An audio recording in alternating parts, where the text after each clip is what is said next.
saya hanya akan menambah konsiderasi atau pertimbangan atau perluasan berpikir.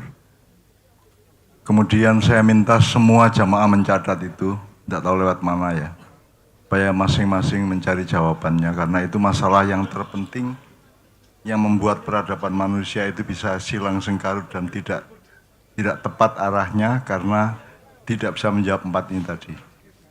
Yang pertama, urutan syariat dan seterusnya tadi ya. Teman-teman sekalian, selama ini pertanyaan itu lahir dari fakta di kalangan umat Islam selama ini bahwa ma'rifat itu diagung-agungkan. Maksudnya ma'rifatullah gitu ya. Nah, ma'rifatullah itu bisa serem, bisa biasa-biasa aja. Kalau Anda melihat hukum yang berlaku pada jasad Anda aja kan Anda ketemu Allah, ketemu hakikat Allah kan itu.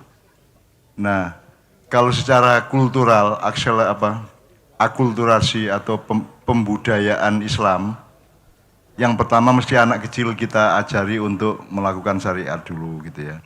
Tapi kalau kita ngomong ilmu dan pengembaraan batin hidup, maka yang nomor 1 itu ma'rifat. Ma'rifat itu artinya jangan diserem-serem, karena ma'rifat itu sesuatu yang diketahui. Berarti ma'rifat itu pengetahuan atau sains, atau bahasa Jawanya kawruh gitu ya. Kawruh, sesuatu yang diwerui gitu. Nah, orang itu sebelum melakukan apa-apa kan harus tahu dulu, kemudian menangkap intinya, itu namanya hakikat. Kemudian karena sudah tahu X-nya dan intinya X itu, maka Anda kemudian bisa menentukan thariqatmu. Maka hidup itu sebaiknya berjalan begini, ke sana, arahnya begini, caranya begitu, dan seterusnya. Nah, di dalam perjalanan itu Anda menemukan ma'rifat baru, pengetahuan baru. Jadi sebenarnya ini setengah jebakan yang relatif aja. Sebenarnya Anda mengurut apa aja bisa, tapi kelompok ketiga tadi mengatakan bahwa 4 itu sebuah keseluruhan yang saling membutuhkan satu sama lain gitu ya. Jadi terserah, kalau Anda ngomongnya kultural berarti syariat dulu. Tapi kalau Anda ngomongnya ilmu dan pengetahuan batin berarti Anda sholat. Untuk apa Anda sholat kalau Anda tidak ngerti kenapa sholat, ngapain sholat, untuk apa sholat, kemana arahnya sholat? Maka untuk itu dibutuhkan hakikat, kan itu kan? Tapi kalau Anda tahu hakikat hidup, tahu intinya pengalaman hidup itu, maka kemudian Anda harus menentukan kalau gitu caramu berjalan bagaimana, caramu menempuh kehidupan bagaimana, itu namanya thariqat. Nah, jadi ma'rifat itu kalau mau terminologi yang agak berbeda, ma'rifat, hakikat, thariqat, ma'rifat, syariat, ma'rifat lagi. Jadi ada ma'rifat tingkat awam dan ada ma'rifat tingkat fadilah, tingkat karomah, bahkan tingkat wahyu gitu ya. Jadi bayi punya pengetahuan tapi beda dengan sarjana berpengetahuan. Jadi yang kelima jadi ma'rifat, syariat, ma'rifat, hakikat, thariqat, syariat, ma'rifat lagi ya. Jadi ada 2 level ma'rifat. Jadi ada pengetahuan bayi, balita, pengetahuan anak kecil, dan pengetahuan dewasa, pengetahuan tua. Kalau dalam budaya Anda tahu bahwa ada ilmu cah cilik, ada ilmu ni wong diwasa, ada ilmu ni wong tua. Kalau bahasa Jawa ya. Jadi Anda di sini saya kasih jalan tol untuk mengerti ilmunya orang tua. Artinya ilmu yang dulunya hanya bisa dicapai melalui jangka waktu yang panjang, sehingga Anda tidak perlu repot-repot, kemarin sudah ada orang tua, Anda tinggal belajar kepada orang tua, maka Anda tidak perlu menempuh seperti mereka, Anda sudah mengetahui intinya ilmu orang tua. Artinya orang tua itu, orang setua saya ini kan sudah tidak bisa ditipu lagi oleh kehidupan macam-macam itu, oleh yang enggak gitu loh, kita sudah nggak tertipu lagi gitu loh. Nah, Ma'iyah ini kasih jalan tol untuk bersegera mengetahui ilmu orang tua meskipun tetap perlu penghayatan. Ya. Jadi ketiga-tiganya menurut saya tidak ada yang salah. Kalau ngomong salah benar, ketiga-tiganya punya kebenarannya masing-masing. Ya. Kemudian, jadi sekali lagi kalau mau agak lebih deskriptif ya, ma'rifat, hakikat, thariqat, syariat, ma'rifat lagi. Itu terus menerus. terus menerus gitu ya, sampai menjadi suatu bulatan innalillahi wa inna ilaihi rajiun gitu ya. Oke. Kemudian soal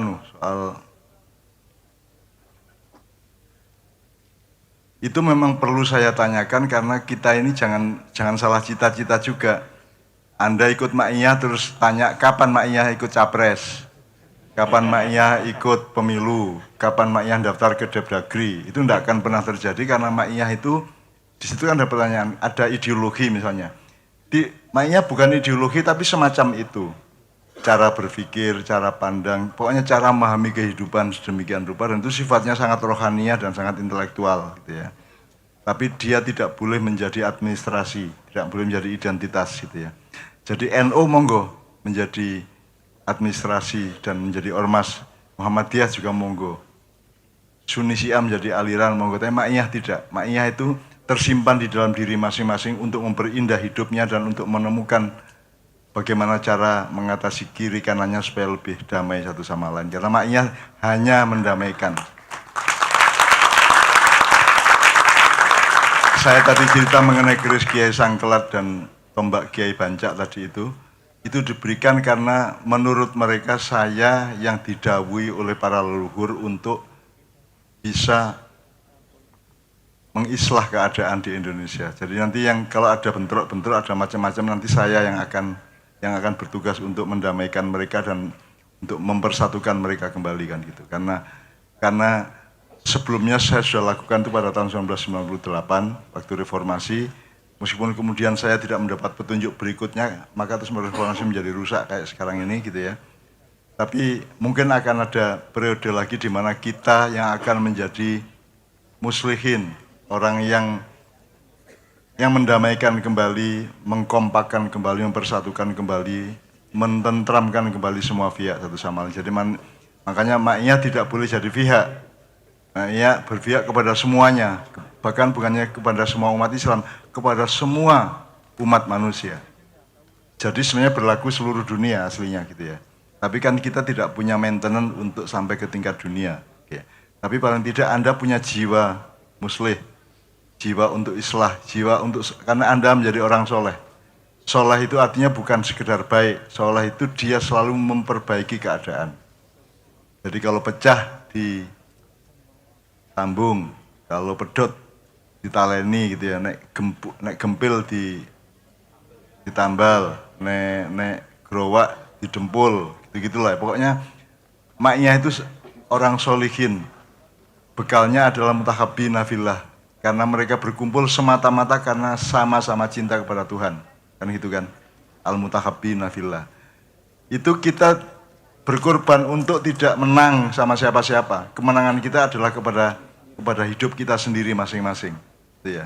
Itu karena Ma'iyah tidak punya masalah dengan dirinya sendiri. Anda tidak punya masalah dengan ambisi Anda. Anda tidak terganjal oleh ambisi politik, Anda tidak terganjal oleh ambisi harta benda dan seterusnya. Meskipun kemudian saya pungkasi dengan pertanyaan mengenai dunia akhirat tadi, karena kebanyakan orang karena sekuler itu cara berpikirnya linier. Kan dunia dulu baru akhirat ya. Meskipun dia tadi sudah menjelaskan dunia hanya bagian material dari akhirat. Tapi kan kebanyakan orang itu merasa bahwa dia menempuh dunia untuk mencapai akhirat. Sekarang saya tanya, kamu tidur sama perempuan, itu kan dunia.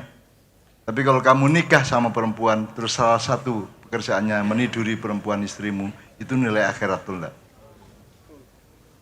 Ibumu punya anak kamu, itu urusan jasadnya dunia. Tapi kan anakmu kemudian mencium tanganmu dan cium tangan ibunya gitu ya. Itu kan nilai akhirat. Jadi dunia ini hancur kalau tidak pakai nilai akhirat. Maka yang benar tadi yang ketiga tadi, dengan nilai akhirat kita menempuh kehidupan dunia akhirat.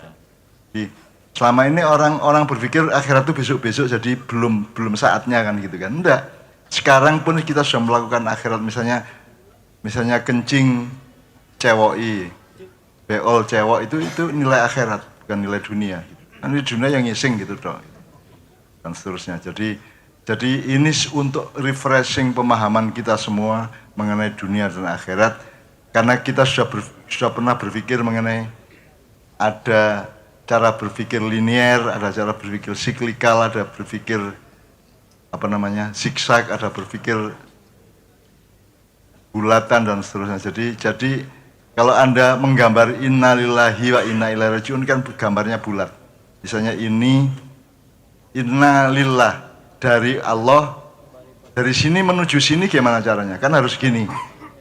Anda tidak bisa gini. Maka innalillah itu rumus utama hidup itu innalillahi wa inna ilaihi rajiun. Itu gambarnya bulat. Jadi kita itu kembali ke surga karena kita ini penduduk surga. Kita itu penduduk surga semuanya. Maka jangan pindah ke neraka kan gitu. Maka kita jaga supaya kita punya. Karena mbah kita Adam itu kan memang tinggal di surga beribu-ribu tahun. Kan gitu.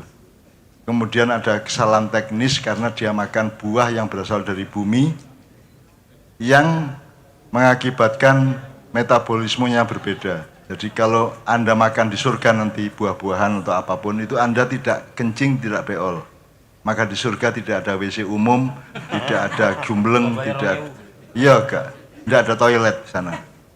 Lah nek saiki nek swarga isine jumbleng sak juta akeh, kaya apa ngel-ngel kon sembahyang sampai bundas-ndasmu untuk nang jumbleng gitu kan. Di surga tidak ada kotoran, surga tidak ada bau busuk, di surga hanya ada wewangian.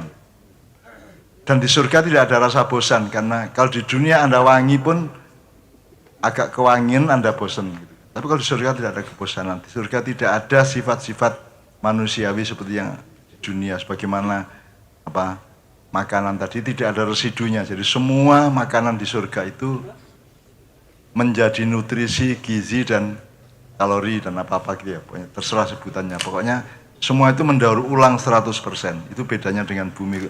Nabi Adam ke bumi itu karena dia pengen beol. Karena dia makan buah khuldi. Khuldi itu buah dari bumi. Pohon dari bumi yang dijadikan percontohan di surga. Jangan, la taqrabah hadhihi syajarah. Kata Allah, jangan dekati pohon itu. Artinya, hati-hati kamu makan buah dari pohon itu karena kamu akan beol. Pengen beol, pengen kencing kamu nanti. Itu sebenarnya, tapi kan nggak difirmankan oleh Allah. Aslinya ngono iku. Kalau kamu makan buah itu, khuldi itu, maka kamu akan kena residu, kamu akan punya sampah. Nah, di surga seluruh makanan buah-buahannya dan seterusnya tidak ada sampahnya. Jadi Anda seluruhnya recycling 100% nutrisinya gitu loh. Nah, Allah berfirman wala taqrabah hadhihi syajarah. Jangan dekati pohon itu. Jadi cetha sekarang ya. Kalau kamu dekati pohon itu berarti kan kamu nanti ambil buahnya terus kamu makan terus kamu pengen beol. Terus Nabi Adam bingung, ya Allah ini kok ada ganjel-ganjel di perut saya. Terus Allah berfirman, kuwi jenenge arep ngising Bram. Pasti enggak gitu bahasanya ya, tapi enggak, bahasanya enggak gitu ya. Itu ada di drama Melungsungi, teman-teman, cuman belum pentas di sini ya. Itu ada di drama Melungsungi ada. Nah, terus gimana ini ya Allah kata Nabi Adam. Iki kata arep metu wis kok mburi. Ya kowe nek arep metu nek arep ngising ora entuk ning kene. Di surga tidak boleh buang sampah. Karena tidak ada tempat sampah, tidak ada WC, tidak ada jumbleng, tidak ada toilet dan seterusnya. Kamu harus ke bumi. Maka Adam diantarkan oleh malaikat Israel ke bumi dalam keadaan kebelet nesing. Jangan marah ya, ulama tolong jangan marah. Ini memang kelihatannya memang soal ngising, tapi memang itu penjelasannya jelas bahwa kalau di surga, menurut saya, lah terus untuk apa surga kalau sama dengan di bumi kan gitu? Untuk apa ya surga yang tidak ada itunya dong, tidak ada sedih, gitu, tidak ada. Yang ada cuma ma'iyahan. Artinya kita bermesraan terus kan, bergembira terus ya. Diskusinya juga di sana tidak ruwet-ruwet. Enak pokoknya diskusi ini paling kalau widadari piro bengi iki. Gitu ya. Jadi tidak ada orang cari kerjaan, tidak ada depnaker di surga, tidak ada perusahaan-perusahaan yang menampung tenaga kerja. Di surga semuanya beres, kun fayakun gitu ya.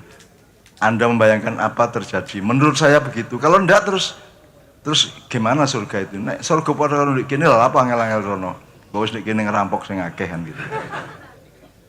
Kalau tidak ada nilai akhirat, untuk apa tidak ngerampok? Kalau hanya ada nilai dunia, ya sudah ngerampok aja. Berbuat semau-maunya aja.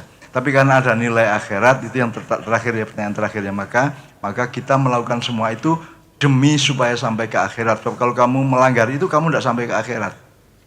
Kalau mau sederhana gini mas, dunia ke akhirat itu seperti Anda dari Jakarta ke Surabaya. Umpamanya ya, Anda berangkat mau ke Surabaya, Anda memutuskan pakai mobil apa motor apa kereta apa pesawat, itu kan tergantung pengetahuanmu mengenai Surabaya.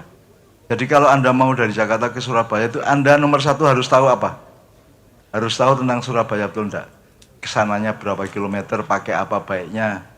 Pengetahuan itu melahirkan keputusan itu.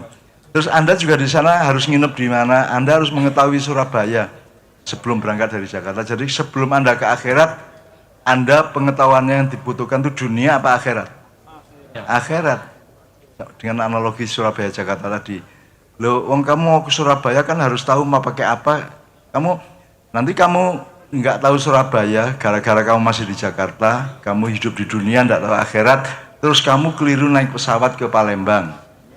Ya nek kono Madura gampang. Kalau orang Madura itu jam 2 malam sudah sampai di Cengkareng atau di Halim, terus begitu pesawat buka dia langsung check-in dan dia langsung masuk pesawat di paling depan. Sampai akhirnya pramugarinya bingung, disuruh pindah, enggak mau. Loh, saya sudah dari jam 2 malam saya di sini. Saya sudah habis sisa saya langsung sudah berangkat ke sini. Kok saya disuruh di belakang? Saya paling depan, saya yang paling awal di sini.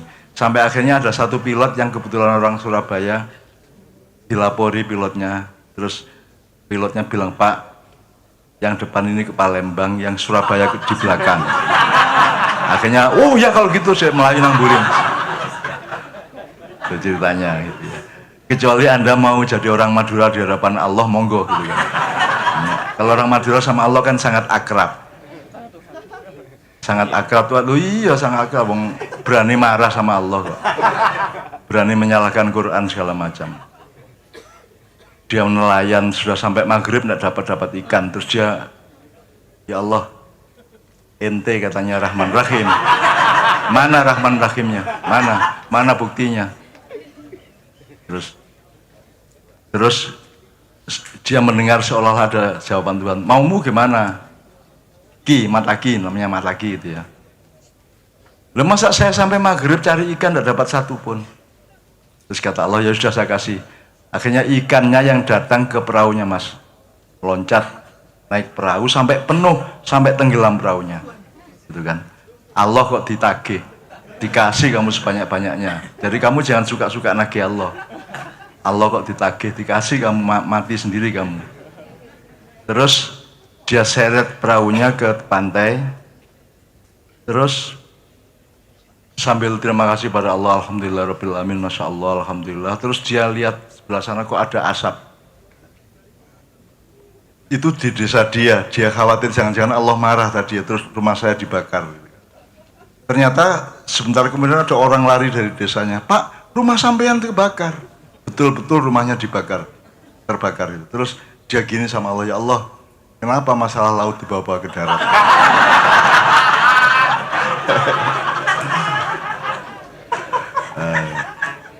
Ya, Anda harus punya keakraban seperti itu sama Allah. Ya, insya Allah nggak apa-apa, asal jangan kurang ajar. Pokoknya rasional aja gitu loh. Iya, jadi teman sekalian, oke, saya tambahin ini untuk menambah konsiderasi, menambah pertimbangan aja. Tapi tolong teman-teman mencatat itu semua, entah lewat webnya Kenduri Cinta atau lewat apapun. Nah, malam ini menurut saya sudah sangat lumayan, ada beragam jawaban dan sebenarnya intinya yang beliau semua 3 kelompok tadi katakan adalah bahwa seluruhnya itu satu entitas, seluruhnya itu satu keseluruhan. Jadi hakikat, makrifat, thariqat, syariat, semua itu sebenarnya itu tidak bisa berdiri sendiri-sendiri. Nggak mungkin Anda melakukan syariat tanpa hakikat, tanpa makrifat dan tanpa thariqat. Itu kan bagian dari thariqat juga sholat itu, gitu kan. Tidak mungkin Anda melakukan thariqat tanpa hakikat, tanpa menyadari apa ini kan gitu. Dan tidak mungkin Anda melakukan thariqat, syariat, hakikat tanpa mendapatkan makrifat. Atau tanpa berangkat dari makrifat. Dari makrifat dua. Yang awal sama yang akhir kan itu. Itu makanya jalannya itu muter kan gitu kan. Itu teman sekalian ya alhamdulillahirabbil alamin, saya bangga dengan KC pada malam hari ini. Karena saya tadi sangat karena semua jawaban tadi itu sudah sangat ma'iyah. Sudah sangat ma'iyah itu, dan itu saya kaget. Potongan di preman arek-arek iki ya. Nang delok raine iku kaya kereng-kereng ya, begitu ngomong langsung punya kelembutan ma'iyah yang luar biasa. Jadi saya bangga meskipun saya itu kadang-kadang ngersulo juga kepada Allah gitu ya. Ngersulo juga gitu ya. Tapi ngersulo sedih kadang-kadang agak putus asa dan saya sembuhkan sendiri ya. Kan putus asa itu boleh untuk keadaan dunia. Tapi tidak boleh untuk pertolongan Allah. Kalau Allah akan menolong itu harus Anda yakini, Allah pasti menolong. Bahwa Anda putus asa sama Indonesia tidak masalah. Tapi jangan lupa bahwa Allah pasti menolongmu. Makanya terakhir ini kita banyak lantunkan hasbunallahu ni'mal wakil ni'mal nasir. Wa kafa billahi ilaha wa kafa billahi rabba wa kafa billahi waliya wa kafa billahi wakila nasiro dan seterusnya gitu ya. Oke teman sekalian, saya kira malam ini sudah sangat bagus. Tepuk tangan untuk kebahagiaan kita bersama-sama.